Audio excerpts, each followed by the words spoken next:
Am I the asshole for buying my grandparents' dream house and not giving it to my sister who expected it? My 27F wife, 30F, and I recently closed on our dream house and it has the family torn.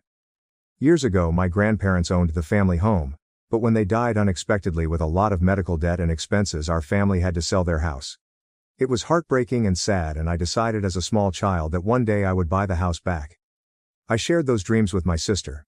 I met my wife when I was 18 and she was 21. Her parents owned a small rental that they allowed her to live in rent-free, just paying for the expenses. She invited me to live with her a year into our relationship and we got married a year after that. I told her about my dreams of owning my grandparents' house and she fully supported me. We began putting large amounts of money back for a down payment, in the hopes that the house wouldn't go on the market before we could afford it. Because we didn't pay rent and both had good jobs for our ages, and the economy we lived in, we were able to put back a very, very large sum of money. My in-laws also offered us a sum of $75,000 for the down payment. And in total, we put back about $185,000. About 20 years after my grandparents passed away, their house finally went back on the market at a massive price. The house itself is huge with 6 bedrooms, a large lakefront estate, and several features including a pool and small guest house. We knew that this house would have a huge price tag and we skimped and budgeted for 9 years to afford my dream house. My sister was also house shopping at this time but with a much smaller budget. Her and her husband have children, student debt, and rented for the past several years, and were not able to put back money in the same way my wife and I were. When our grandparents' house went on the market, I sent the link to my sister and said that we were finally getting our grandparents' home back in the family. She was very excited and said as much, and that was that. My wife and I moved forward, visiting with the owners and real estate agents, having it inspected, and made an offer. They accepted and we were absolutely over the moon. Throughout this whole process my sister kept saying how excited she was to have the house back in the family and how nice it will be for her children to know this house and grow up in it like her and I did. Our grandparents' house was the location of every birthday, holiday, gathering and reunion, and my wife and I planned on making it that way again. Which was why what my sister said didn't raise any red flags. Weird that she'd phrase it that way but not concerning. We had a BBQ at my parents' house to celebrate the final closing of our house. During the dinner my MIL offered to kennel our dogs while we were in the stages of moving to keep things easier and them safe, and that was when my sister piped up. She asked why our dogs needed to be watched when the real issue was her kids. My wife asked what she meant and she said that her kids will need more supervision than our dogs and that she was confused as to why we'd be so busy that our dogs needed watching. I told her I was the one confused. I didn't know she was helping us move, and that if her kids couldn't reliably be left to their own devices then she absolutely did not need to help us pack. My sister proceeded to ask why my wife and I would be packing. I told her the obvious: we just closed in a house? For length reasons I'll leave out a lot of the back and forth, but here's the gist of it. My sister had it in her head that we were buying the house to either A. rent to own it out to her family, or B. transfer the title to her name and have her pay us back in time. Yes, that is literally what she was thinking. Despite us never discussing anything like that once. When I told her that was not happening my sister threw a fit. She was pissed because this was her dream too. And that it wasn't fair that only one of us could live it. That since she had children they deserved to grow up in the family home, and what did my wife and I even need all that space for? My wife told her that it isn't the family home anymore. It wasn't left in a will, we purchased it, and now it is our home. And we decide what we will do with it. My sister told my wife to shut up and that she had no say in this family discussion. I informed my sister that if she spoke to my wife that way again we would not be having any kind of contact with her anymore. That she doesn't get to assume we're giving her a house and then throw a hissy fit when she's put in her place. And we left. My in-laws spoke to us on the matter a few times but all told us we were in the right, and that my sister was very out of line. I assumed everyone would agree, but if they did, I wouldn't be on this thread. I got texts and voicemails from my parents saying that we were out of line, threatening my sister. They told me they were disappointed in me for taking my sister's dream from her and that I don't have kids, so I can't understand her wanting to provide them with a good home and childhood like she had. That it's only fair we set up a way to give her the house, and that we could afford to find something else. Even my more distant relatives have said that it was cruel of us to take that from her. I'm honestly super shocked and taken aback. I've seen stories similar to this on Reddit, entitled "People Thinking They Should Get Their Relatives' Houses," but I never expected to live it. This feels surreal, and I hate that we're starting this new chapter out on such a sour note. Edit. Wow, this blew up in such a short amount of time. Thank you for your support, and if this continues to be interesting and not blow over, I'll definitely update. Yes, this unfortunately is a real situation. And in case anyone is curious. Yes, the house is big and expensive, but it's severely outdated. Which is why the size and features don't exactly match the price in today's housing market. Like, I don't think any owners after my grandparents renovated a single thing. Also, I am a woman, lol. Update. I can't read and respond to all of these comments, but thank you. I will continue to update, but since posting yesterday morning not much has happened. I will add a bit more of what's happened since the BBQ. I haven't responded to any messages my family have left. I honestly didn't think this was that big a deal, but after scrolling through the comments for a while with my wife, we're both taking this much more seriously. A security system isn't an option at this moment. The house needs too much work at this moment to have cameras and such set up. They'd be in the way if everything else was being done. We'd have to have them removed for several of the things we need done, and we don't even have internet access at the property at this moment. I will be scheduling meetings with some companies to start coming out and working on the property before we get to the cosmetics. However, we do have someone coming out to change the locks on Thursday. We won't be moving into the house for a bit since it needs so much work before we're comfortable. I've had a few people suggest the story is fake because the price of the house doesn't match the features. The house needs a lot of work. It hasn't been updated or worked on in years, and the price reflects that. Also, we are lucky to live in a state where property values haven't skyrocketed too bad. Edit 2. I've posted a full update. It's on a separate post that for some damn reason I can't link them together. Relevant comments. Comment 1. Info. How much did the house cost if you put down almost $200K as a down payment NTA? But your first mistake was sharing the listing with your sister. OP. The house was a little over $800K. But the down payment itself was only about $100K. The rest was used for closing costs, moving costs, and renovations updates.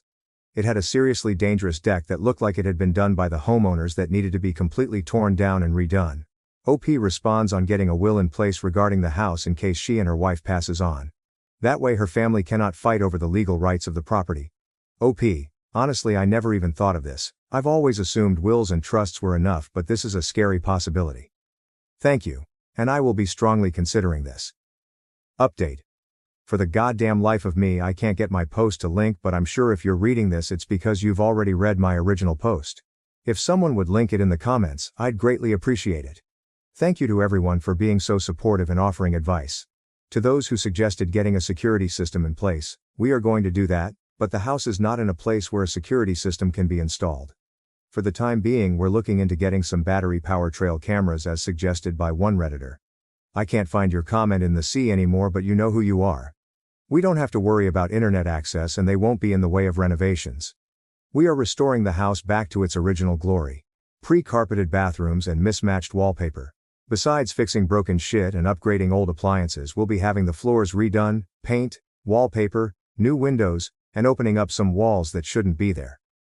For the next 2 weeks my wife and I will be meeting with people coming out to work on electricity, plumbing, and a few other things, and we have a consultation with a home security company.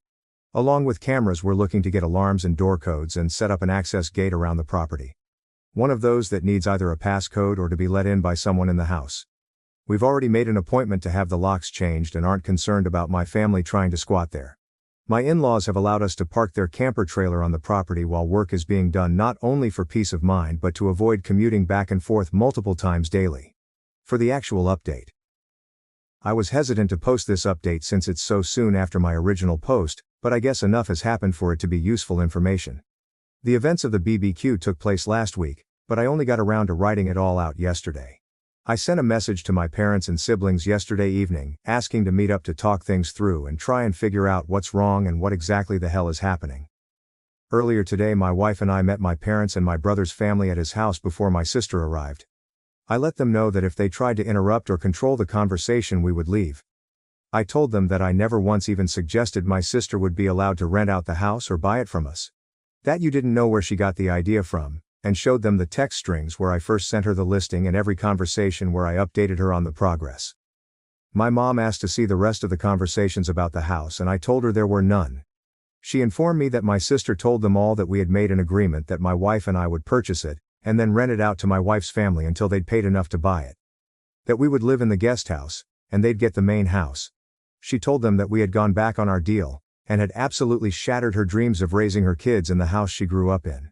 We gave our side and it wasn't difficult at all to convince my parents that we were telling the truth. With the lack of evidence on my sister's part and absolutely no legal documentation, my parents didn't even attempt to try and back up what she told them. My parents were very apologetic and let us know that they never would have said those things to us, had they known the truth, and that they supported us 100%. My brother was supportive of us as well, but he was never one of the people harassing us over this, so his reaction is less important. Around then my sister and her husband showed up. My BIL is a doormat and will give my sister whatever she wants, so I wasn't expecting much from him. I asked her to produce any of the necessary evidence to prove that I told her we'd rent the house out to her. That her lie was ill-conceived and that she better have a good explanation. She attempted to suggest that I had deleted the conversation, but when she couldn't produce said messages, her story fell apart. She started crying, saying it wasn't fair that we got everything handed to us, and that we didn't need a house this big, and that we were rubbing our wealth in her face. So to my understanding, she thought she could trick everyone into bullying us into renting our house out to her? I guess? Like some kind of fucked in the head Scooby-Doo villain? Instead of using ghosts to scare us away, she's using a fake rental agreement that she didn't even attempt to make look or sound legit. We let her know that she had a lot of apologizing to do before we'd consider having a relationship with her moving forward, and that she wouldn't be welcome in our home for a long time. At the moment, our relationship with my parents is rocky at best, for obvious reasons. They let us know that they're here to support us if we need moving assistance or help with renovations, but it'll take some good hard thinking to decide if we're okay with that. We will not be giving anyone in my family a spare key, but my wife's parents will receive one for emergencies. The house won't be in a state to host guests for a bit, so we are choosing to cross the "can my family be trusted at our home" bridge when we come to it. To answer some common questions I've noticed in the comments. My sister obviously has some screws loose, but my parents don't really coddle her. She's what you can consider the golden child, and the baby. But honestly, most of her antics up until this point were just one-upping achievements during our childhood or seeking more attention from our parents. She's dramatic, entitled, and a little selfish, but has never displayed this level of crazy before. Yes, we will get a security system, but not for a bit. No, my family will not be trusted with a key. Yes, I am a woman. I know it's crazy how two women can be married. LOL. My wife and I do not have kids and will not have them in the future. My sister has done some odd things, but nothing as absolutely absurd as this. We will be meeting with an estate planner to put everything into writing. We plan on leaving the property to my SIL and her kids, with my mill as the executor of our estate for the time being. My sister and her family rent a small house in town. They aren't struggling per se, they each are college educated with good jobs, but children are expensive, and then adding in student debt and $2,000 a month in rent, and you aren't exactly living it up. Also, there's a surprising amount of people mad at my wife and I for being rich. We are not wealthy. My in-laws are comfortable and are generous enough to allow us to occupy their rental at no charge. They bought a new house decades ago and just didn't sell their previous one. So they allowed my wife to live there. The down payment was my wife's college fund from years ago. Her parents put money in it, but when she decided to go into a trade, they kept the money and saved it specifically for the purpose of a down payment. When we told them that the house was up for sale finally, they offered the college fund they had kept for her. We work good paying jobs, but were able to save so much because we didn't have to pay $2,000 a month for housing. We skimp and save, and we did damn well earn it. We lived below our means and spent years forgoing any kind of luxuries to afford something we wanted. So yeah, not as drama-filled as a lot of people were expecting or hoping. I don't see this as the end of it, not at all. But for the time being, my wife and I are focusing on dealing with our new house and not my sister. She's blocked on both our phones as of this morning, and I'm not sure when I plan on unblocking her. Relevant comments. Comment 1. Leaving it to your SIL is mad work. You're closer to your SIL than your sister? OP. The sister who attempted to trick, bully, and harass her way into taking the house we just bought and turned my entire family against us? And my SIL is my wife's sister. So yes, she's just as close to us as my sister. Closer after the stunt my sister just pulled. Comment 2. And I would have gotten away with the house if not for those meddling lesbians. OP. Okay, this one got me. Comment 3. Your sister is delusional and has made up a narrative in her head that she is owed or entitled to certain privileges. Your parents are crazy for reinforcing that narrative to her. Good on you for taking your wife's side and not standing for disrespect. Comment 4. NTA. Do not ever give your parents or sister a spare key or the door code. Ever. I'm frustrated because of my useless husband. Am I the asshole for telling my husband that I see him as a liability and not a partner? Sorry for the long post, it's 2 a.m. and I'm crying and tired and worn out. If I'm rambling, it's because I've held this in for so long, not wanting to burden friends or family with my marital troubles. I 34F have been with my husband, 37M, we'll call him Nathan, for 8 years. Ever since our daughter, 3F, was born, I have been unable to trust Nathan with anything, no matter how small. Background context. When I was 19, after a semi-truck driver fell asleep at the wheel and turned my car into scrap metal with me inside it. I have enough metal holding me together that I light up like a Christmas tree for TSA, and physically impaired with good days and bad days. I used a portion of my settlement check to buy a house outright, and have it retrofitted to accommodate my needs, as I'll eventually require a wheelchair. I work in software development as it's fun, and nobody cares if I work from bed on bad days. My husband has not worked in 5 years, which has been fine until our daughter was born. Between the settlement money, a paid-off house, and my salary, I enjoyed having him here with me. He contributed by handling most of the domestics. We pay for a weekly cleaner with monthly deep cleaning because it gives us more time together. Ever since our daughter was born, it was like a light switch turned off in his head. For our daughter, he would buy the wrong size diapers. Not fully mixed bottles. Put diapers on backwards. Leave out poop-covered wipes. Forget to latch cabinets. This past week, he has gone to the store 3 times because he keeps coming home with the wrong size socks and shoes for her. I eventually just ordered the right ones on Amazon. For me, he has tried to help me with my weekly pill organizer fill-up, and several times has spilled the contents of new medications all over the floor. Then, not seeing that he didn't get all of them off the floor, he has repeatedly brought me grapefruit juice to take my medications with, a huge no. He has repeatedly forgotten that I can't have dairy and puts milk in my coffee. Or cheese on a burger. He has broken so many things of mine from being careless.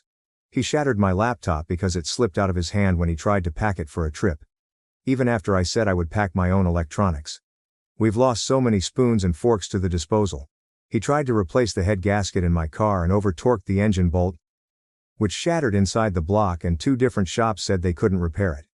We ended up getting a new vehicle because a replacement engine would have cost $11,000.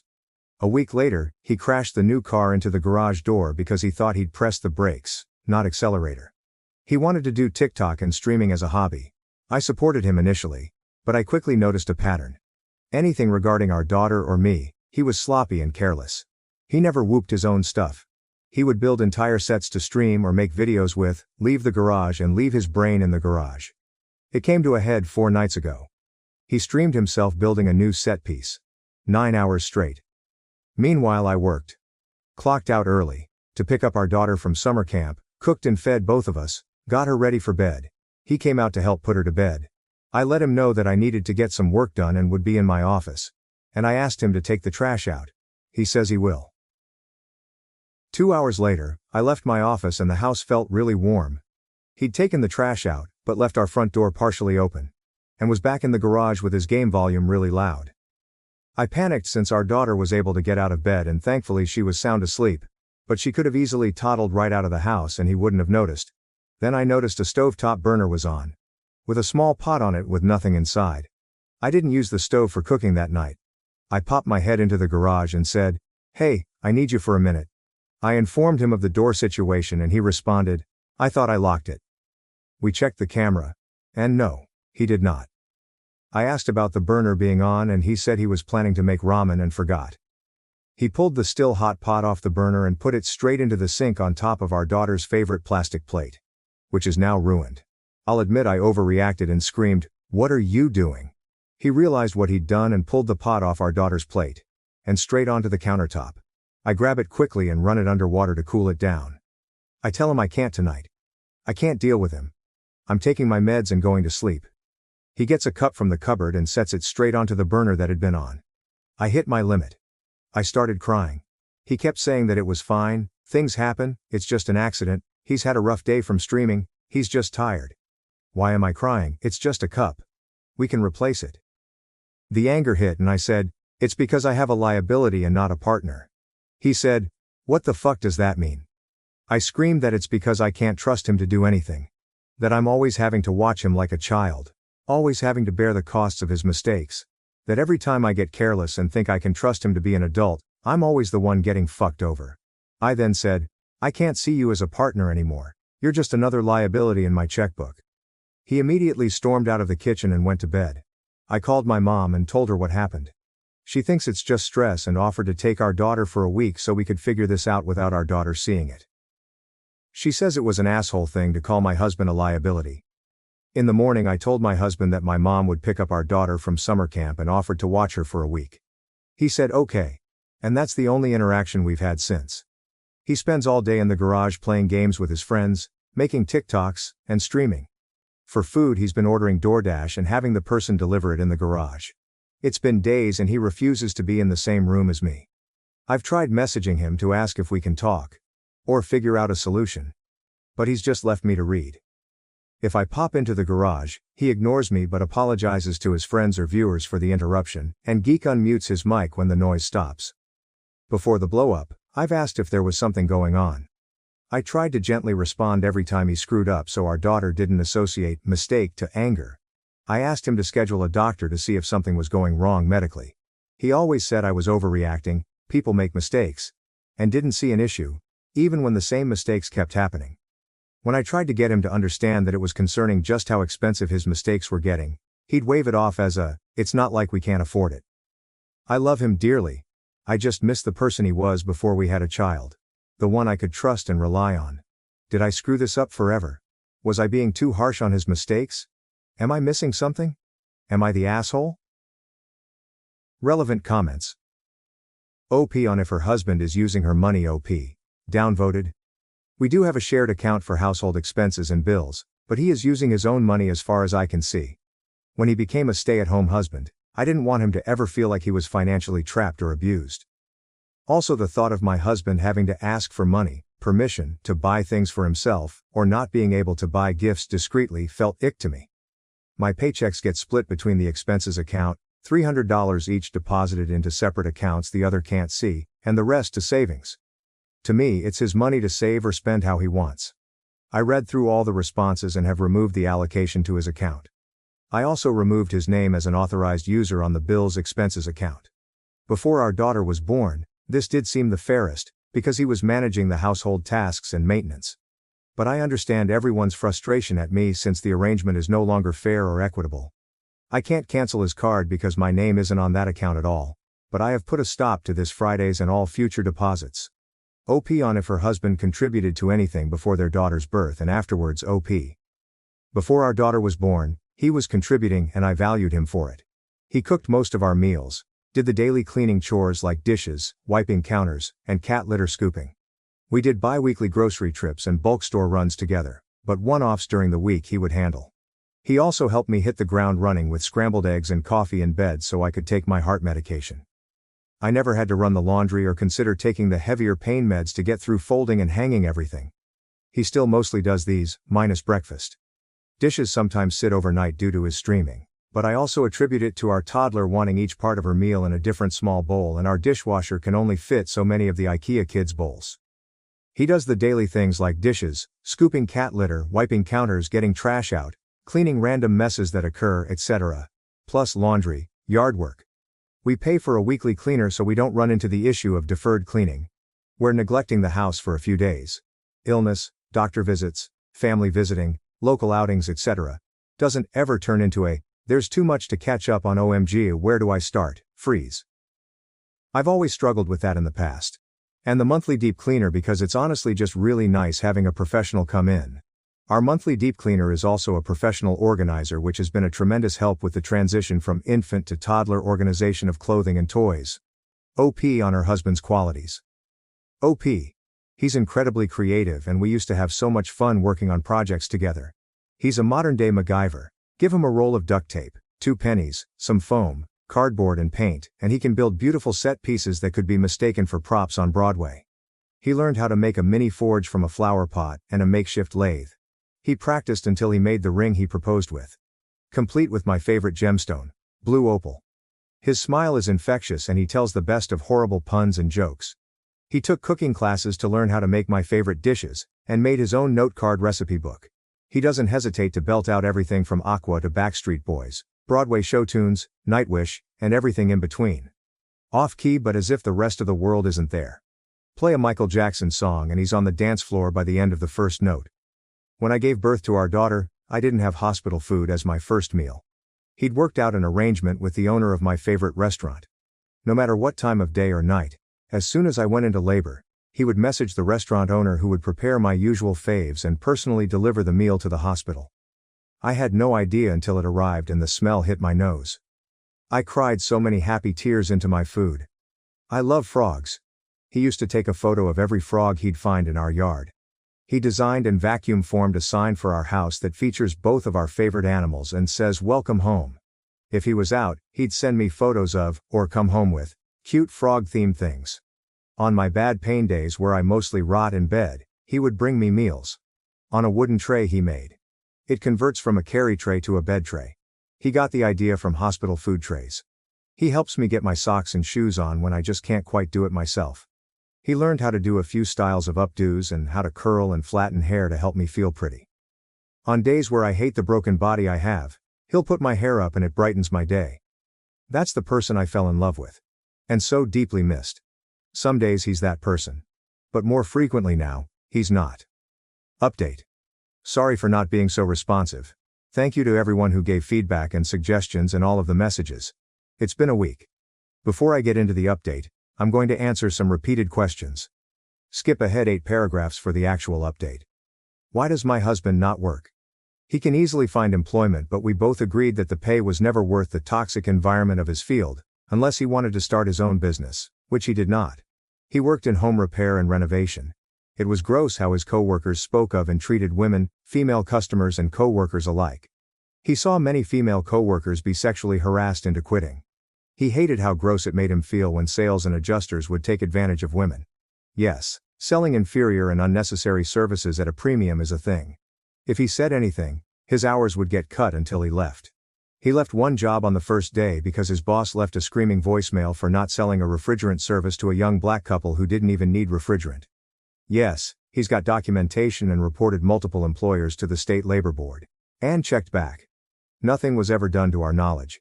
He's also tried a factory job in a warehouse since leaving the trades. Both heavily penalized him for needing scheduled time off for my medical needs. There's no worker protection here for any of that until FMLA, unpaid, which takes a year to be eligible for. Yes. It is a privilege to walk away from a paying job with your middle fingers held high. I have done the same many times, but I'm happy where I'm at right now because it's the opposite of toxic.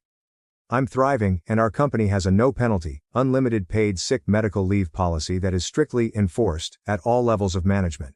Any lead who penalizes people for taking leave gets sacked. A unicorn of a company. Add in a child and short of finding another unicorn employer who won't penalize him for needing time off for me or our daughter, such as when daycare closed for a week due to an RSV outbreak, puts him out of the workforce until either I stop working or our child old enough to not need consistent monitoring. Last reason for this dynamic is that although I'm disabled, my job pays almost double the highest salary he's ever had. With no reduction in pay for needing time off. It doesn't make financial sense for us to switch who the working partner is. 2.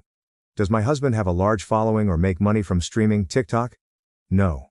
His lives have an average of 6 viewers. And his Twitch has 3 followers. When we did our taxes, he didn't get a 1099 and he showed me that he'd got all of $6 from TikTok live gifts.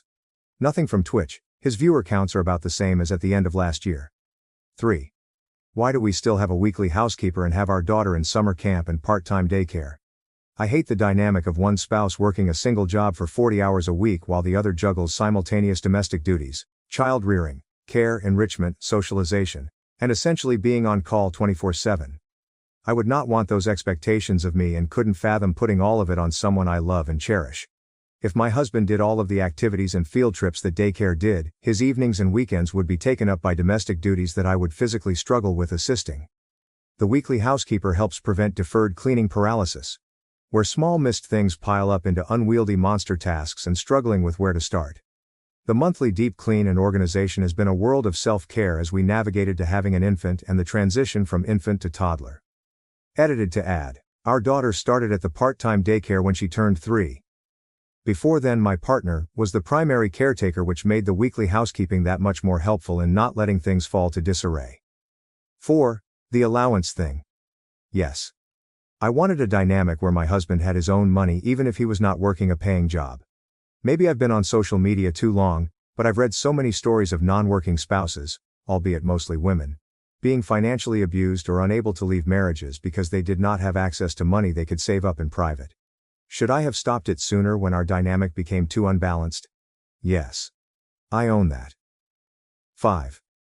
As for what happens if when we divorce, the house and settlement balance is in a trust completely separated, and as far as my lawyer can tell, out of his reach. Alimony would be up for a judge to decide, but between my documentation, that his licenses or certs aren't expired, plus my continual medical costs, there's a good chance of not being obligated.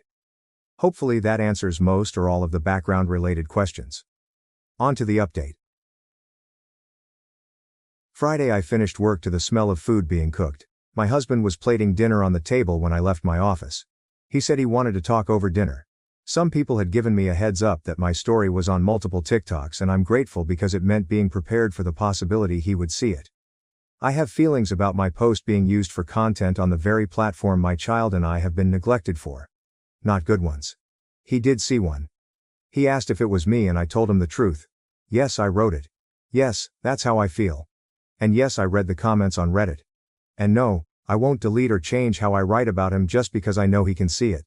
I don't know how to describe his reaction, but he said he'd spent the last day reflecting on just how bad it could be, for so many medical diagnosis suggestions to be given as reason and justification.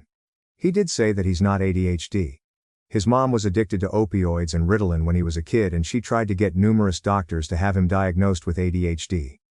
She had him believing he was, so he also sought out 2 opinions once he was an adult. He didn't learn about her addiction until his mid-20s. He did seek therapy once he was aware that his mom was trying to use him for pills. He said he was willing to see a psychiatrist one more time, but he doesn't think he's ADHD or autistic at all. He does think he might be depressed though. If not depressed, he will ask about some of the other medical suggestions if it will ease my worry or rule out a major problem. He did sound genuine in this, but something he said is sticking with me. He said it jokingly and apologized as soon as he saw the hurt in my eyes. That everyone saying there's something wrong in his brain must be onto something, since he chose to love and marry someone medically fragile, knowing our life together would be anything but normal. He did also admit that the night he'd left the door open, the pot on, ruined our child's favorite dish, and a cup, he'd drunk a little too much on his stream, and would monitor that more closely. He said the last few nights, he had been filling his wine bottle with grape juice so it looked like he was a jolly drinking Viking, but was actually sober. He said he would keep doing that. After dinner we went out and he surprised me by seeing the new Deadpool movie. We didn't go to our normal theater because he looked up what each theater had for limited edition popcorn buckets. I now have the baby Deadpool one that holds popcorn and a drink. We spent the next day going over the extent of how our family dynamic changed for the worse. How the little things have added up. How I see change as a part of an apology. If you verbally apologize but repeatedly do the same thing, the apology words are worthless to me. And that he didn't recognize just how frequently he was making the same similar oopsies. Sunday, we spent time talking over short and long terms. What needs to change immediately? Him scheduling his own doctor appointments. Timelines for expectations. He agreed that replacing or fixing things he caused will no longer come out of our expense account. He will pay it from his allowance account. Which we talked about. I did turn deposits back on, but only for $50 per paycheck. He suggested we keep it that way until he's paid back the cost of repairing the garage and car from earlier this year. He said it will take him far longer to undo the cost of destroying the engine to my last vehicle, but that he's going to step up and find ways to make it right. Yes. I see the red flags. Love bombing. Not knowing how frequently despite repeated talks. Thinking verbal apologies are the final step in apologizing and not understanding that repeatedly doing the same problem thing is the same as never apologizing. And yes, I know he will read this. Do I actually think this is resolved, and we will come out of this as a perfect married couple who stays together until one of us croaks? Not really. Full offense to husband, for now. Is it a potential resolution? Maybe. But my husband is fully aware that he has a lot to make up for, a lot to fix, and a tight schedule to make it happen. And that the lesson for our daughter, later in life, is either going to be, taking real accountability can steer a wayward ship back to course. Taking accountability is the right thing to do, even if you don't get the results you wanted. Or, love alone isn't enough. TLDR. Wow, this sucks. I suck for letting it get this far. My husband sucks for what he's put us through. Life owes me a dinner date if it's gonna F me so hard. But there's a potential path forward that doesn't involve divorce. But may involve divorce. Edit to add. He finally read the post, so please read between the lines to what I'm actually saying. Last 4 words of the previous 4 paragraphs if it's not obvious. Relevant comments. Comment 1. There is some truth to his joke. Given his ability to work has been impacted due to your medical needs, neither of you seem very keen on being a partner, and given your take on alimony and money in general, I hope he looks out for his own financial interests. OP. I'm trying to be a partner. It's why I am supportive and pay for help, housekeeping, part-time daycare that is currently a full-time summer camp, as well as ensure he has his own money to spend how he wants. There is truth that my medical needs impact his ability to work, which would hurt him for alimony because he wouldn't need a unicorn job with unpenalized PTO if we aren't together. Would I still help him land semi-softly on his feet? Most likely. A judge, from what I've been told, would be less likely to obligate it. OP on needing to grow a spine and have her talks with her husband to improve things. OP. I wish I could grow a spine and replace the one being held together with duct tape, screws, rust, and vibes. I'm well aware that he's 99.9% likely in a panic, and the next month if that is going to be a refreshing, but temporary, change. Sorry people wrongly dogpiled you previously, but you are quite mistaken here for assuming I want to verify that my husband is indeed choosing to suck, is proof that I intend to continue living like this.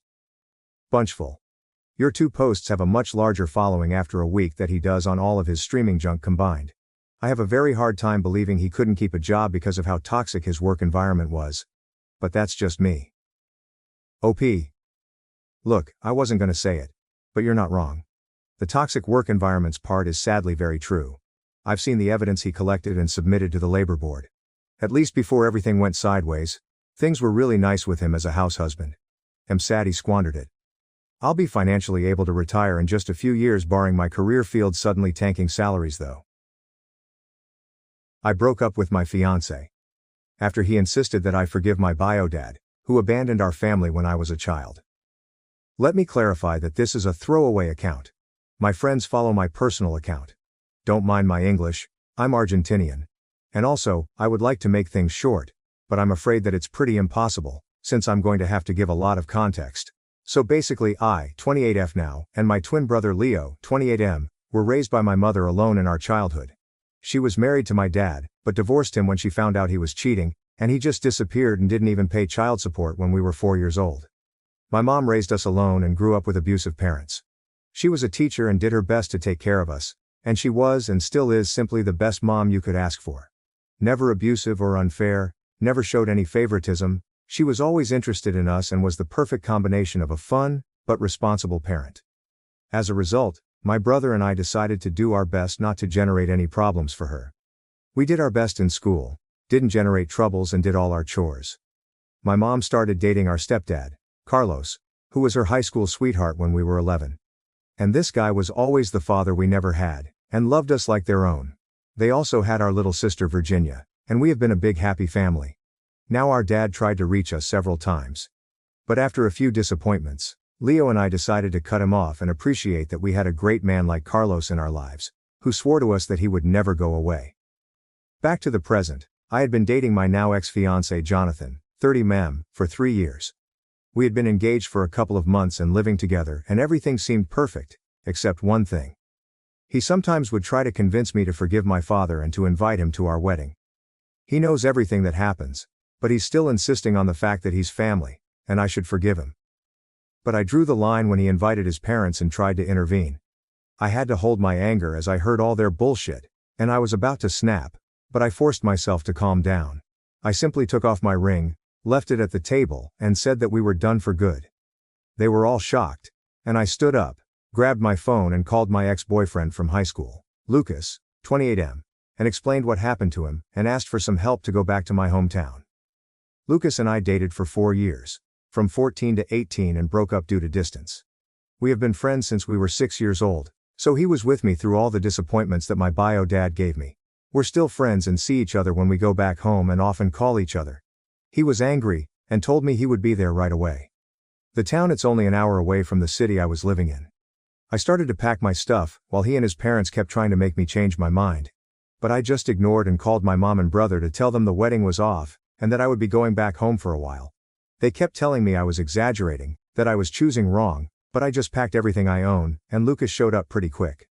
Of course, my ex-fiancé was mad that I had called my ex-boyfriend, but I didn't care and Lucas and I just went back home. Luckily, I work from home, so I don't have any problem moving whenever I want. I can work from anywhere. I decided to let all my close circle know what had happened right away, and they are all on my side. I arrived in my hometown, and my stepdad, mom and little sister received me with a lot of love, and told me I needed to do what felt right and not to force myself into a marriage if my fiancé can't even respect my boundaries and invalidates my feelings. Lucas said that I deserve someone better, and to try to focus on moving on. However, Jonathan's friends and family are still berating me for breaking up with him in front of his parents and leaving with my ex just like that. But in my defense, he didn't give me a choice. Part of me is thinking they're only doing it because of his family and friends, but part of me is starting to believe that maybe, yeah, I handled things wrong. I don't regret breaking up with him, it hurts, but it just feels better like this. But maybe I was too harsh. I don't know, am I the asshole? Update. I doubt anyone will read this, but here's an update. I would like to thank everyone who commented. I wasn't able to see the comments until like a week later due to some problems I had with my phone, and it seemed pretty pointless to reply after so long. But thanks for the advice, I appreciate it. So, it's been over 3 months since I posted, 4 since I broke up with my ex-fiancé. A lot has happened ever since. After the first month, I thought my ex had given up, but he tried hard to find me through all our contacts. Finally, one mutual friend told him where I was and he showed up at my house.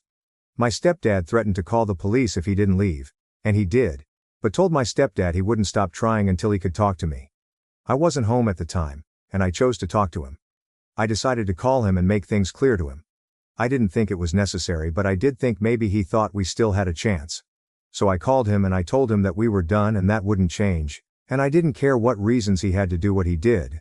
I was clear about the situation with my bio dad and he completely ignored my feelings and thoughts when it wasn't his business, and that someone like him, who thinks he's always right, is not someone to be trusted. Then I just cut the phone call. Some people in the comments kept asking why he would do this, and I think that's because of 2 reasons. The first one is that his mindset is that family is family, and no matter what, you need to always be there for them. As you can guess, I don't agree with that at all. I think family is the people you choose, and no person is worthy of being in your life just because they are your own blood. And I think like this for a long while now, and it's what helped me get through everything.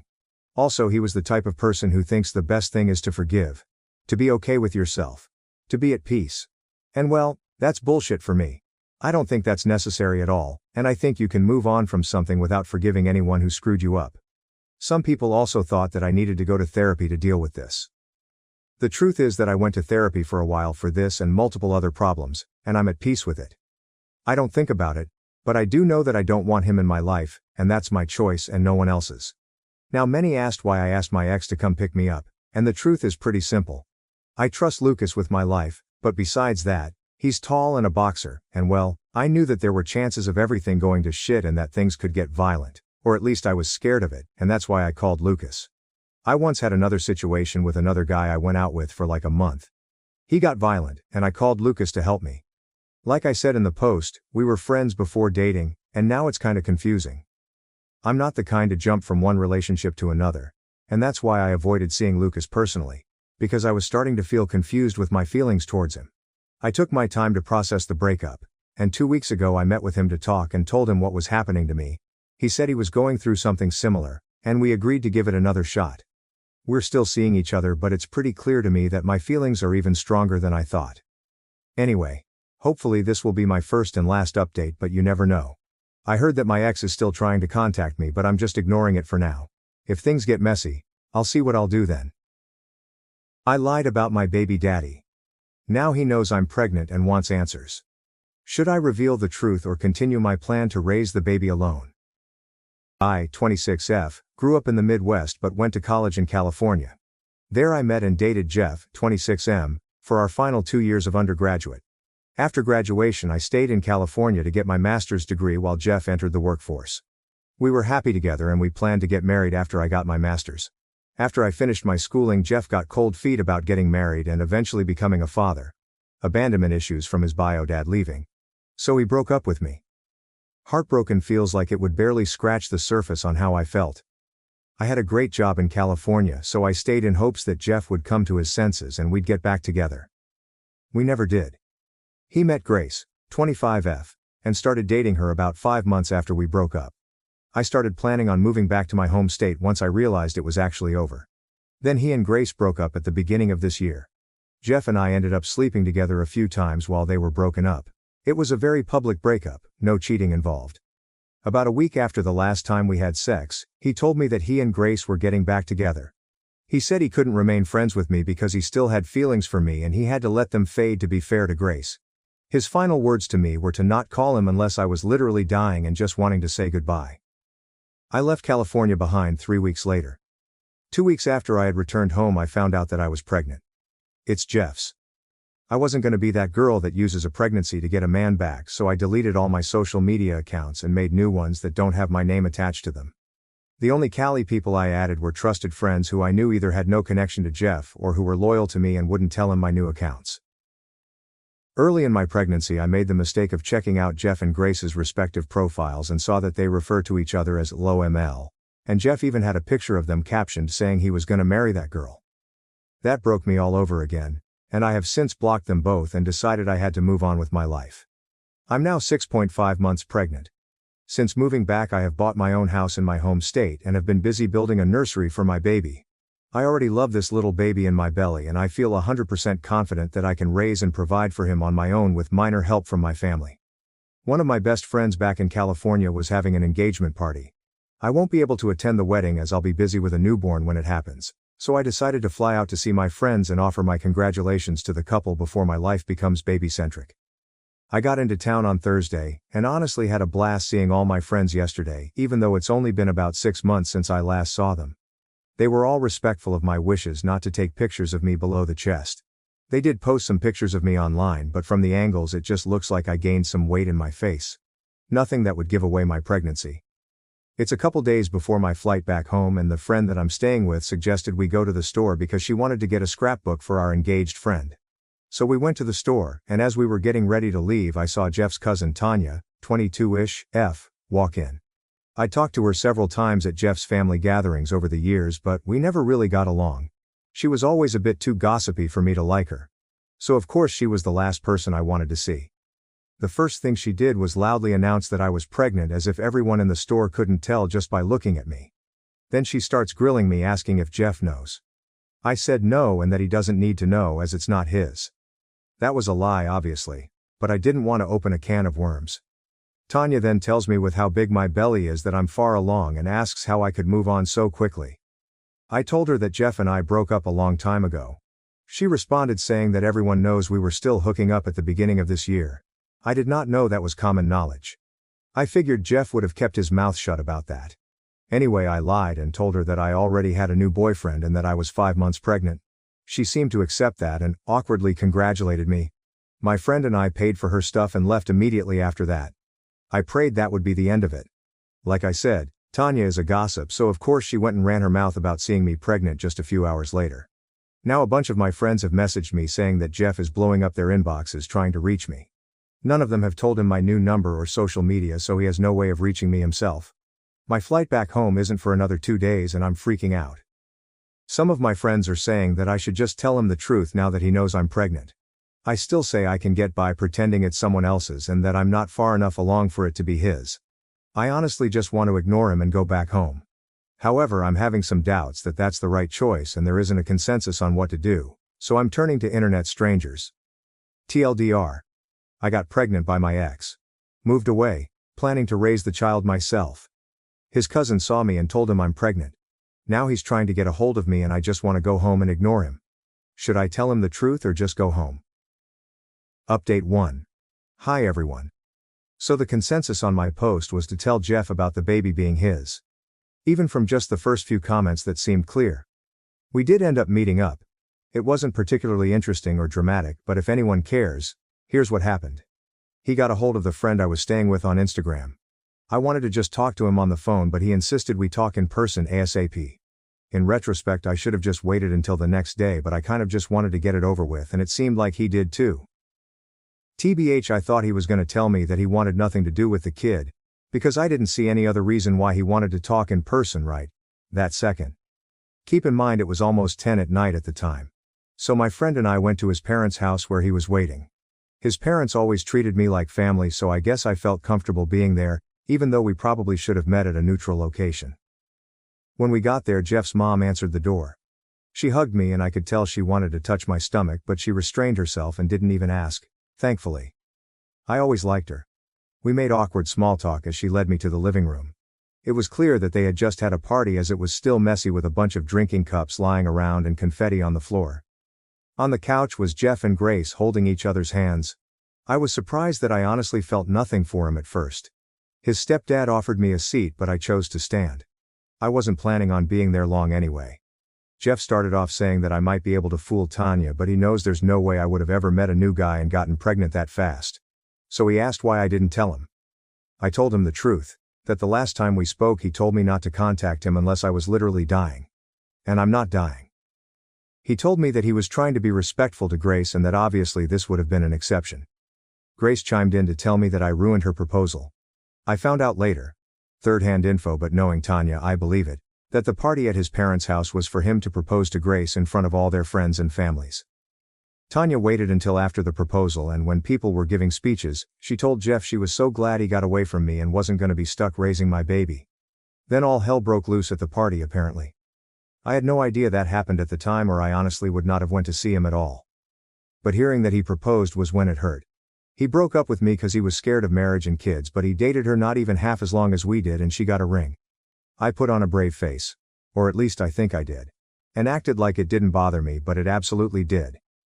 His mom told Grace that it's not my fault and now wasn't the time for that. Then Jeff told me that, obviously I can't move now. I told him that I already did, and I was only in California for the weekend. He countered saying that I have to move back. I told him no, I'm not doing that. He said, well, I can't just leave. At that point I got frustrated and told him that I left months ago. My job is in my home state. I bought a house. All my doctor's appointments have been there. I established residency there a long time ago. California isn't my home anymore and hasn't been for half a year now. So then he got frustrated and got up to approach me asking if he's just supposed to send a paycheck once a month and saying this wasn't how it was supposed to happen. I don't really know what he meant by that second part, because he just found out I was pregnant a few hours before, but I assumed he was taking about his life plans. I forced myself to calm down and try to be empathetic. I told him that if he was worried about this screwing up his plans for the future, that he had nothing to worry about. I don't want or need anything from him. I've planned everything out, from finances to childcare when I return to work to even setting up my baby's college fund. It's all taken care of already. He didn't really say anything.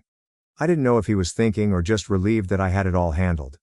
I told him he can still get married to Grace and have his own family someday. I promised I wouldn't bother or blame him for anything. My baby will be loved and cared for. Jeff got teary-eyed and told me that I know how he feels about this. He was referring to when he broke up with me and said that he didn't want to be a dad because he didn't think he'd be a good one. He also has abandonment issues from his bio dad walking out on him, his siblings, and his mom when he was 6. I told Jeff that he's not him. His bio dad. That he's better than him and always will be. His mom started crying at this point, I guess from seeing how his dad's abandonment still affects him to this day. I promised Jeff that I wouldn't let my baby think that Jeff was a deadbeat. I'd be honest that we just weren't meant to be together, and we live thousands of miles apart. He told me that he can't just not be in his kid's life and that I don't understand what it could do to them. He asked if we could please just figure something out together. I asked him what he realistically expected would be a solution. Because I'm not moving back to California, and I highly doubt he and Grace wanted to pack their bags and move that far away from their own families and friends. I said, I'm not going to be sending my kid on a plane every few months either, because that's too much. Jeff didn't say anything to that, so I told him maybe that could be an option when he's older and has more independence, but right now it's not happening. Jeff's eyes lit up and he asked, "It's a boy?" I'd been careful not to reveal the gender up until then, but I messed up there. I nodded and he nervously asked if he could feel the baby. Before I could even respond, Grace let out this loud wail and stormed off to the kitchen. Jeff apologized to me and then went to go comfort her. His mom excused herself as well, as she was still crying. So she left and her husband followed her. That left me and my friend awkwardly standing alone in the living room. All we hear is his mom sniffling in the hallway and Grace sobbing while talking to Jeff in the kitchen. It was so incredibly uncomfortable. And I know many will hate me for this, but I just felt overwhelmed by the whole thing. Maybe it makes me pathetic, but having to stand in the room where a party was just held to celebrate Jeff proposing to another woman hurts so damn bad. So I left. I told my friend let's get the hell out of here and we quietly walked out. We ended up staying in a hotel and I was able to get an earlier flight home on Sunday. Now I'm back home and putting my focus back on the nursery. I told my friends that I had talked to Jeff and I apologized if he still tried to reach me through them. I advised them to block him if it's too much. I know this isn't the end of things. I'm planning on reaching out to him again eventually. Even if he broke my heart, I still care about him, and I won't deny him a relationship with his kid if that's what he really wants. I have no idea how it's gonna work and I'm only allowed to update once, so I apologize that I won't be able to tell anyone who cares how it all turns out. Thank you for the advice on my last post. Even though everyone was downvoting me and the post itself, it was nice to get opinions without bias. Update 2. First, I've seen a lot of comments saying that Jeff proposed to Grace within a few months after they started dating. That's not true. Aside from the 1-month breakup where Jeff and I conceived the baby, they were together roughly a year and a half before the engagement, assuming they had no more breakups after. IDK their full history, nor do I care to. Second, I feel like people were being a bit harsh on Jeff. I can honestly say he is not an abusive or controlling person. The man never so much as raised his voice at me in the 4 years we dated. He was a bit overbearing by demanding that I had to stay in California because that's where he is, but he just found out about the baby and was panicking that I'd disappear and he wouldn't be able to contact me. Which, to be fair, that's exactly what I did, so I get it. I had a million thoughts, some wildly ridiculous when I think about it now, running through my own head when I found out too. Third, he wasn't juggling Grace and I at the same time like people think. She broke up with him. They both thought for good at the time. He and I started having sex again, but it wasn't like we were in a sequel of the lovey-dovey honeymoon phase. It was a weird and confusing time. We weren't talking about getting back together. I already had a start date for my new job back home and my move was scheduled. He didn't know any of that. I was still in love with him, of course, and I hoped he'd tell me he wanted to get back together and I would have stayed. But he didn't. Finding out he was getting back with Grace hurt, but I can't say I felt used for sex. I don't think either of us knew what the hell we were doing by sleeping together again in the first place. Jeff is a simple man overall. I promise he's not some supervillain taking advantage of women and playing with their emotions. I'm not making excuses for him. I wish it were that easy to say that he's a dirtbag, and you should give me all your sympathy. In reality, I know who Jeff is as a person. Anyone who read my posts knows him as just a collection of bad and/or questionable choices he made. If you summarize anyone up to just the bad shit they've done, of course they'd come off as an unlikable person. Jeff's not evil or manipulative. He's just got some stuff he probably should have worked through years ago, and admittedly, I never thought his issues were that prevalent until we broke up. Plus, I'm positive that Grace knew we slept together while they were broken up. There's no way that was a shock to her. He would have told her himself, and even if he somehow hadn't, if Tanya knew, then everyone else knew shortly after. Guaranteed. Lastly, I appreciate everyone concerned about any custody issues that may arise from this. I was also amused by the people who were hyping themselves up thinking that I was delusional and actually gonna be forced to put my baby on a plane by court order. I'm not sure why so many people on Reddit are used to dysfunctional relationships where judges and a huge custody battle need to be involved, but that's not us. Jeff and I were together, and very much in love for years. It might be hard to picture that when you've only read about the shitty end of our relationship, but everything before the breakup was an ideal relationship, which is exactly why it hurt me so much when he ended it. Things are weird now, but we don't hate each other. Our default option, even in a complicated situation like this, is not, we're taking this to court. That would be the last resort. I'm sure we'll work it out between ourselves long before it ever gets there. So on to the actual update. I planned on contacting Jeff after a couple weeks. I wanted to take time to gather my own thoughts and figure out what I wanted to say. Instead, I got phone calls from his number about a week after I returned home. He left a voicemail asking me to call him so we could talk. I was honestly furious because there's no way he should have been able to find my number unless somebody told him. It might not seem like it's a big deal, but to me I saw it as somebody who betrayed my trust in them. I texted him asking how he got my number. He said it wasn't important and that he wanted to talk. I said it is important to me, but he still didn't want to tell me. I told him we can talk when he tells me who he got my number from. So finally he told me who it was, and sent a screenshot of the conversation when I asked for proof. It was the second least likely friend I would have expected to break my trust. That's a whole other story though. So we talked over FaceTime and he told me that he absolutely wants to be in our son's life. He doesn't know how it's going to work long term, and neither do I. There was no threat of lawyers or his mom shouting grandparents' rights in the background like people were expecting. We're adults and we'll figure it out. The situation is not any easier to handle logistically, but emotions from that night have died down and we have clearer heads to move forward with. He did, however, have the audacity to tell me that he hates that I didn't tell him much sooner, and that I wasn't planning to tell him at all until Tanya found out, because he thought we meant more to each other than that. I told him I thought we did, until he told me not to contact him unless I was dying. That shut him up quickly because he knows now that it was an extreme and unnecessary thing to say even if he wanted to cut contact with me. He apologized for it and I apologized for not telling him about the baby myself. That's all we can really do. We're about to co-parent a child together so we don't get the luxury of holding a grudge with one another over past slights. He also told me that he and Grace are no longer together. He claims that it was a mutual decision, but that sounds too easy to me. How do you go from newly engaged to broken up in 18 hours with it being a completely clean process? I'm guessing he's just sparing me the ugly details on what must have actually happened. I do feel bad for Grace. Other than incorrectly assigning blame for her ruined engagement party, she didn't do anything wrong. I don't know her personally, but her proposal night should have been one of the best nights of her life, and it was ruined. I wouldn't want that for any woman. And because I know what everyone is gonna say, no, I am not seeing this as an opportunity to get back together with Jeff. Honestly, my focus is on my son right now. I'm not thinking about jumping into a relationship with anyone, much less the man who broke my heart once already. I think Jeff and I need to figure out how we're gonna co-parent first and foremost. And TBH, I want a man who loves me and chooses me for the person that I am, not because I happen to have given birth to his child. Plus, I don't know that I could ever get over that he proposed to Grace over me. Even if they broke off their engagement, I still want to know why she got a ring and I didn't. And I am going to ask eventually, but I don't think any answer will ever make it okay to me. A lot of people said it wasn't that he didn't want marriage, he just didn't want it with me.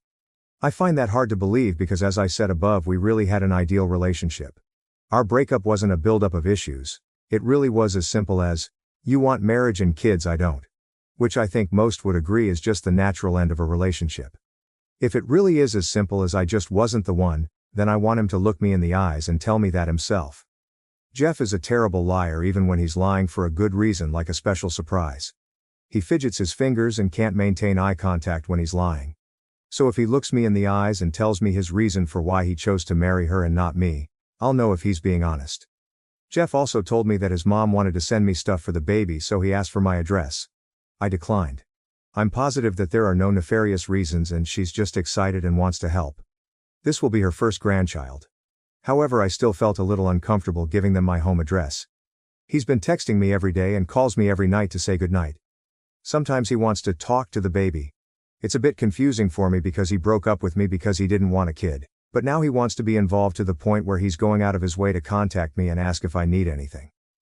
It's strange, and I don't really understand how his brain works, but like I said in my last post, I won't deny him a relationship with his kid if he wants one. Jeff wants to visit me in person to talk properly, but I told him I'm not sure if that's necessary right now. He asked to come last weekend and I said no. Then he asked again about possibly coming this weekend, but I told him I can't, because I'm having my baby shower on Saturday. He wants to come. I'm not sure if that's a great idea. I'm not worried that he would say or do anything bad, and we're getting along over text VC. I can tell that he just wants to be involved, but part of me feels like it's sort of IDK, playing house almost? I guess it wouldn't be a big deal if I made it clear he would be here as a friend and the father of the baby, but not as anything more. My parents don't think it's a good idea, but I know that's just because they don't like Jeff, ever since he broke up with me. My sister, who is more level-headed, says that it could be a show of good faith that I'm serious about having a healthy co-parenting relationship, and it'll probably be easier to build that foundation now before the baby comes. My brothers don't care either way, but they say they're ready to beat up Jeff if he does or says anything stupid. He won't, but I love my brothers for always looking out for me. I'm not sure what I'm going to decide, but I know Jeff needs an answer soon so he can book a flight and a hotel room if I do say yes. I'm open to suggestions. Update 3. Hi everyone. I've been requested to give an update on the baby shower and whether or not I let Jeff attend.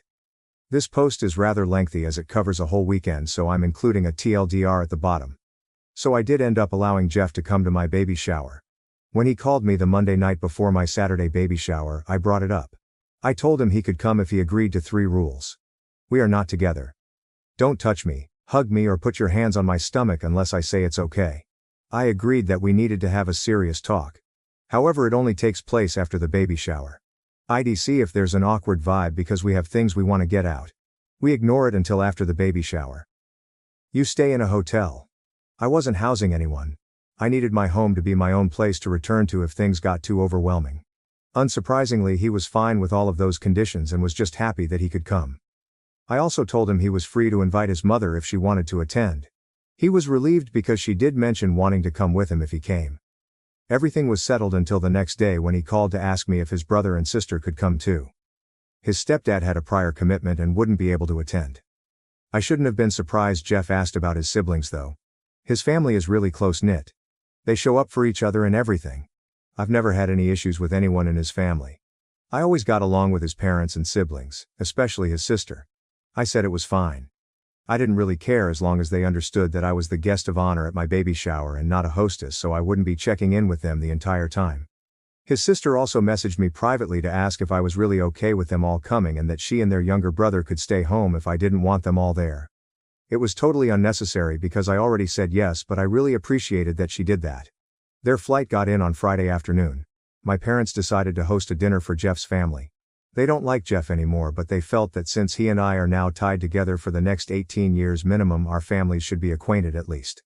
When they got to my parents' house, the greetings were as awkward as expected. Jeff leaned down to my stomach and said hi to the baby. The baby kicked, and when I told Jeff, he got excited, so I offered to let him feel. I figured he should be able to have that moment. His mom was ecstatic that the baby was kicking, saying that he already knows his daddy's voice. She was so happy that I didn't have the heart to tell her that the baby had already been kicking for the past half hour before they got there. Dinner was fine. It was mostly talking about the baby shower. But we did also go around the table and everyone suggested names. I have to admit I'm a bit bummed about the naming. I was happy that I had sole decision power when it was just me, but now I have to get Jeff's approval too, which sucks. Some of the names he suggested were awful tbh. The day of the baby shower was long, but it went perfectly. Luckily Tanya was over 2,000 miles away, so she couldn't ruin the event.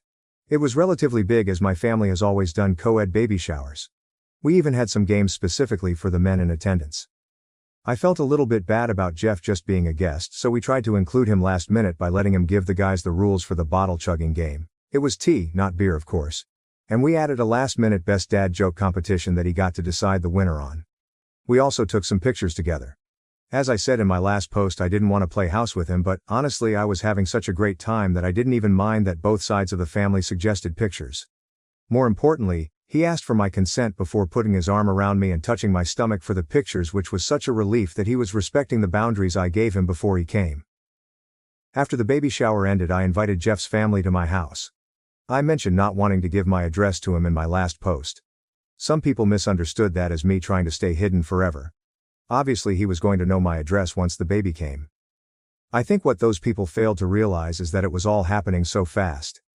Jeff got my number one day and the next day he was asking for my address on his mom's behalf to send baby stuff. It was a lot and far too soon. But since everything was going great, I didn't mind so much inviting them to see my house. His mom cried when she saw the nursery. Then I started crying with her cause I'm a hormonal mess some days.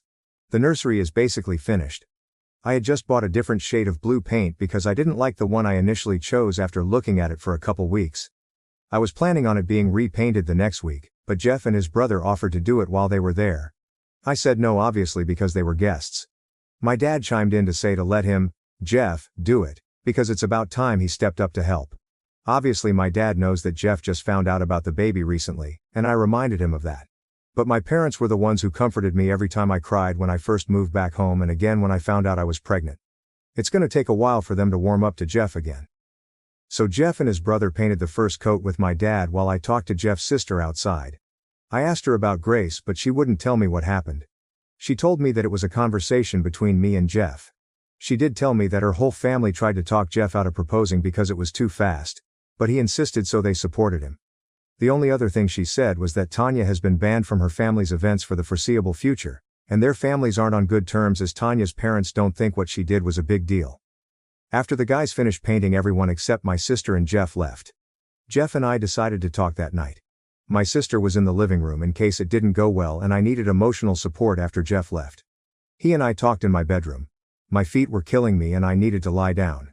So I did that and Jeff sat on the other end of the bed. Neither of us knew how to start, so I just asked him point blank why he changed his mind about kids. I reminded him that he broke up with me because he didn't want marriage or kids. He said that it's true that he didn't want kids and that he's still afraid he'll screw it up somehow, but that the baby already exists and so he already loves him and wants to be present for him. I then asked about Grace. I wanted to know why he proposed to her and not me. It's not relevant now, but I'm still human and I wanted to know what was different about her. He told me that he was never scared of marriage. He meant it when we discussed plans about marriage after I was done with school. He wanted to be married to me. It was just the kids part that he couldn't do. He says that he just added marriage into his reasoning for our breakup because he felt like it would be easier for me to accept. In his head I might have been able to overlook the kids thing at least for a few years, but he knew if he said he didn't want marriage either, then I wouldn't stay. IDK. Why he didn't just talk to me about it. Instead, he broke my heart because he thought he was setting me free. As for why he proposed to Grace? She was on the same page as him regarding children. She didn't want them. He said he talked to her about getting a vasectomy, and she was on board with his decision. He admitted that they moved too fast. She was pressuring him to propose to her and she wanted the big party, so the proposal wasn't a surprise event. Everyone knew what it was going to be, including Grace, as she practically planned the thing herself. All of his family tried to talk him out of it and wait a bit longer, but he was afraid that he would lose another woman and didn't want to make the same mistake again. His words, not mine. I asked why they broke up because I didn't believe him that it was a clean mutual decision. He said it was mutual but a bit messy. Apparently he and Grace talked that next day after everything went down. She told him that I ran away and to just let me go. She said she was willing to reconsider kids if he realized that he changed his mind, but that she didn't want to be a stepmom to my child. She basically gave him an ultimatum. He could choose either her or the baby but not both. He asked her for the ring back right then and there. Apparently she threw it at him along with a few other heavier objects. He says they're fully done. He tried to do the sweet talk thing, telling me that he's glad it was me and not her that got pregnant. He says I saved him from making a huge mistake in marrying her. He regrets everything and wishes that he could redo the last 2 years and never break up with me. Then he asked if I could ever see us getting back together. I got frustrated at that point, and told him that he can't just keep jumping back and forth between us. He tried to defend himself, and while I agree that I don't think he does it with ill intent, it is what he's doing. I told him that he keeps letting his fear make hasty decisions for him and he needs to work on that with a therapist. I'm about to raise a baby. I don't need to be raising a man too. He did agree to go to therapy to work on his issues. Whether he actually does it or not, I don't know. I did make it clear that he needs to go into it understanding that it's for his and our son's benefit, and not just to win me back, because that's not my focus at all right now. That was pretty much it for our talk. At some point he ended up laying down beside me so we were facing each other. There was no touching. We just talked while laying beside each other. I got sleepy and he left in an Uber back to his hotel. They were supposed to leave on Sunday, but their flight back home was delayed by a day due to the weather in California. So the next morning they all came over and Jeff and his brother finished the second coat of paint on the nursery. It came out perfectly. I'm really glad I went with the second color choice. I made the guys lunch as a thank you for their work, even though they were both happy to do it for their son and nephew. Jeff told me that he's planning on moving to my home state within the next month because he wants to be here for the baby's birth. His job does offer remote work, so he could do it without having to find a new job. As of now he says it would be temporary, but admitted that he doesn't know if he'll be able to leave once the baby is here. We'll see what happens. They left the next day while I was at work. Jeff stopped by my work to say goodbye in person. My coworkers all melted when they saw him say bye to the baby and promise him that he'd be back soon. They all think I should give him another chance for the baby's sake. Although I suspect that most of them are also easily swayed by the fact that Jeff is 6'3" and conventionally attractive, which they were constantly bringing up at my baby shower and when he came to say bye. Jeff and his family made it back home safe. I haven't heard much else about his plans to move here, but I imagine that will take a while anyway. TLDR. Jeff and his family came to my baby shower. Everything went fine. I got the answers that I wanted about why he proposed to Grace and why he changed his mind about being a dad. He's agreed to get therapy for his issues. We're moving forward with our co-parenting plan and he's likely going to be moving here, at least temporarily, when the baby is born. Comments.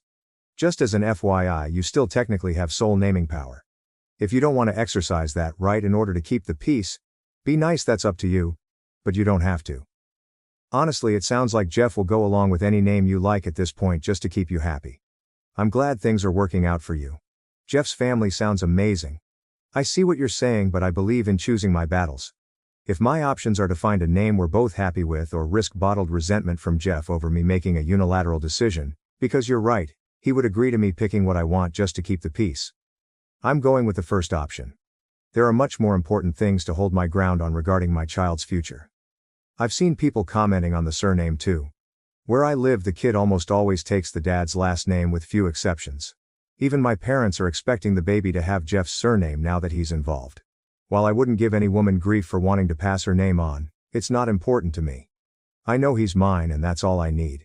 Also, I've got 3 brothers, so the odds are extremely likely that our family name will be passed on through them anyway. I'm so happy for you. You indeed saved Jeff from marrying Grace, who seemed to be overbearing and domineering. I hope you and Jeff will co-parent peacefully. If you decide to give him a second chance, make him grovel. I bet his family are happy that Grace is gone. She sounds like a high-maintenance woman. Planning her own big engagement party after pressuring the guy to propose. Wow.